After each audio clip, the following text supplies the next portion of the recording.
Hola, que Dios los bendiga. Seguimos caminando en la palabra del Señor y ahora estaremos yéndonos al Evangelio de Mateo, en el capítulo 12, verso 43 al 45. Este es uno de esos pasajes especiales en donde el Señor nos revela cosas bien importantes. Y lo que el Señor nos está revelando en este pasaje es la realidad espiritual, especialmente del lado demoníaco. Ahora, es bien importante que si nosotros somos capaces de creer en los ángeles, también debemos ser capaces de creer en los demonios. Si somos capaces de creer en Dios, que es santo, es bueno, definitivamente tenemos que ser capaces de creer en que existe Satanás, en todo lo malo, en la maldad que él puede representar. Eso es lo que el Señor está tratando de decirnos en este pasaje. Y en este pasaje vemos cómo el Señor relata la historia y es bien importante que esta historia, porque está siendo dicha por Jesús. Y Jesús es Dios. Jesús es Dios. Él conoce absolutamente todas las realidades espirituales, porque Él fundamentalmente es espíritu también en términos de su divinidad. El Señor vino a esta tierra y se hizo hombre, pero Él es parte de lo que nosotros conocemos como la Trinidad, en donde creemos que Dios es uno solo en tres personas: Padre, Hijo y Espíritu Santo, y ambos, los tres son eternos. ¿Qué quiere decir eso? Que no tienen principio ni fin. Es decir, el Hijo, Jesús, estaba desde el principio en la dinámica divina. Entonces, tenemos aquí cómo el Señor nos describe la realidad espiritual en la cual nosotros vivimos. Mira, y yo quiero que cada uno de nosotros hoy esté consciente de eso. No estamos solos en este mundo. No estamos solos. El mundo trata de engañarnos diciéndonos que estamos solos, que somos los únicos. No, hay una realidad espiritual que nos rodea. Hay una realidad espiritual en la cual a cada uno de nosotros nos toca vivir. Y somos testigos de eso cada día. Cuando salimos al trabajo, cuando salimos a la escuela, cuando salimos a la calle, nos podemos dar cuenta que hay cosas tan buenas, tan lindas, tan preciosas. Hay actitudes en la gente que también crean en nosotros esa esperanza de que algo bueno hay en nosotros. Pero también es una realidad también es una realidad el saber y entender que no todo es bueno, que hay muchas cosas malas. Hay muchas cosas malas en el ambiente, en la gente, en las cosas. Y algunas veces esas cosas malas opacan lo bueno que puede haber en la vida. Pero es una realidad entre lo bueno y lo malo, entre la maldad y la bondad, entre lo santo y lo pecaminoso, entre Dios y Satanás. Y Satanás tiene sus servidores, y esos servidores son los demonios. Y los demonios son reales. De la misma manera que los ángeles son reales, los demonios son reales. Y Jesús en este pasaje nos explica cómo son los demonios. Dice que salió de un hombre y los demonios andan allí, dice, en lugares secos, desiertos, buscando dónde descansar, pero no encuentran dónde descansar. Mira, eso es tremendo. Y este pasaje es bien importante que entendamos que a quien primero el Señor Jesús se lo dijo fue al pueblo de Israel, a los judíos, quienes fueron libertados del pecado. Recuerdan, ellos estaban esclavizados en Egipto, y el Señor los saca de Egipto, los toma para sí, los libera de su esclavitud, y allá en el monte Sinaí les da una ley la cual ellos debían de seguir para mantener esa relación con Él. Y todos conocemos la historia que Israel no tardó mucho en fallar a esa ley, no tardó mucho en fallarle a Dios. Y a través de la historia de Israel, sí, mantuvo las ceremonias, mantuvo todo aquello externo, pero internamente Israel no tenía a Dios.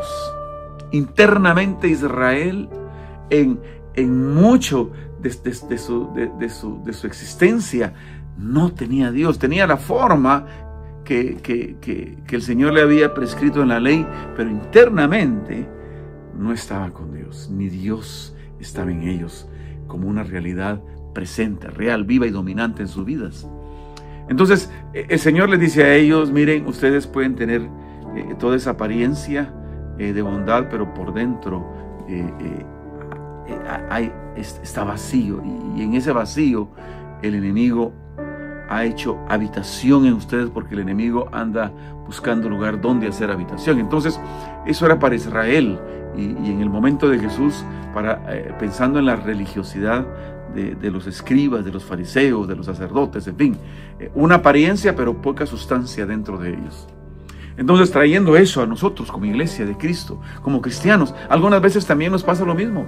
Dice en el versículo 44 que encontró este mismo demonio, y pensó: voy a volver al lugar de donde salí, que era ese hombre. Y bueno, obviamente aplica también a las mujeres. Voy a volver de donde salí. Y dice que cuando él volvió de donde salió, es decir, de la vida de ese hombre, dice de esa persona, dice que lo encontró desocupado, barrida, esa casa, esa persona, barrida, y dice, y adornada. El problema no era que estaba barrido, que estuviera limpio, ni que estuviera adornado. Eso no era el problema. El problema era que estaba desocupada esa casa. Estaba desocupado ese corazón de esa persona. Si traemos eso a lo que nosotros hemos experimentado en Cristo Jesús, en la salvación, que al igual que Israel, recuerdan, el Señor los libera de Egipto, los hace libres, los hace su pueblo. De la misma manera, a nosotros el Señor nos libertó del pecado cuando estábamos en condenación, perdonó nuestros pecados, limpió nuestra alma por medio de su sangre preciosa. Y mira, Él nos hizo una nueva criatura, nos limpió, nos hizo nuevos. Y sacó de nuestro corazón y de nuestra vida aquel que lo ocupaba. ¿Quién era él? El mismo enemigo. El mismo enemigo era el que gobernaba en nuestros corazones, y él lo sacó. Ahora, el problema de este hombre fue que sí, el Señor sacó ese demonio, pero ese demonio regresó y encontró las cosas, encontró esa casa, encontró ese corazón vacío. No había nada de Dios, estaba desocupado de Dios.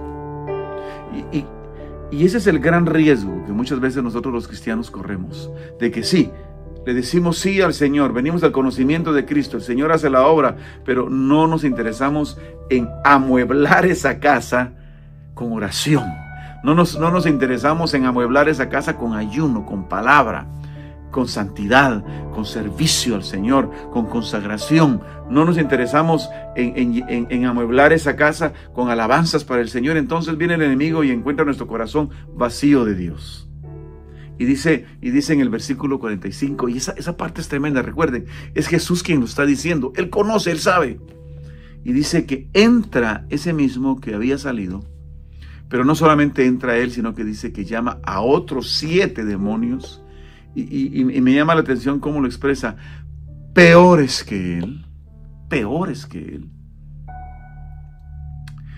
y habitan y hacen habitación en esa persona. Y dice que el postrer estado de esa persona, su estado postrero, llegó a ser peor que el primero. Es decir, ese a quien el Señor salvó, limpió, vino a ser peor. ¿Recuerdan ustedes la historia de Sansón? Cómo Sansón, con esa presencia que tenía de Dios y esa fuerza, llegó por su pecado a hacer el hazmerreír de los filisteos. Por su pecado, por su falta de llenura de Dios, se dejó engañar por Dalila. Y bueno, todos conocemos la historia. Gracias al Señor, el Señor tuvo misericordia de él, lo redimió al final y pudo hacer lo que él suponía hacer: destruir a sus enemigos, a los enemigos del pueblo de Dios. Eso era lo que él suponía hacer. Entonces, algunas veces nos pasa a nosotros eso, ¿no? Que descuidamos nuestro desarrollo espiritual, y viene el enemigo, encuentra la vida del cristiano que no se ha esmerado en crecer en el Señor, y vuelve otra vez, y el estado de ese cristiano viene a ser peor que el primero, porque se vuelve algunas veces hasta escéptico de lo que el Señor es capaz de hacer.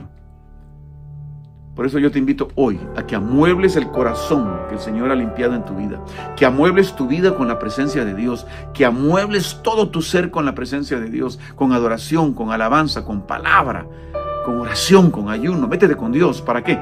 Para que cuando el enemigo quiera revisar cómo está ese lugar en el cual él ya no habita, lo encuentre lleno de Dios y él no pueda hacer absolutamente nada en ti. Hermano, hermana, llena tu vida de Dios, porque si no llenas tu vida de Dios, el enemigo la llenará de él y de todos sus secuaces peores que él. Te invito a que te consagres a Dios, te llenes de Dios y vivas una vida plena como la que Dios quiere que tú vivas. Que la paz de Dios esté contigo, que Dios te bendiga, que te guarde, y nos vemos a la próxima. Dios te bendiga.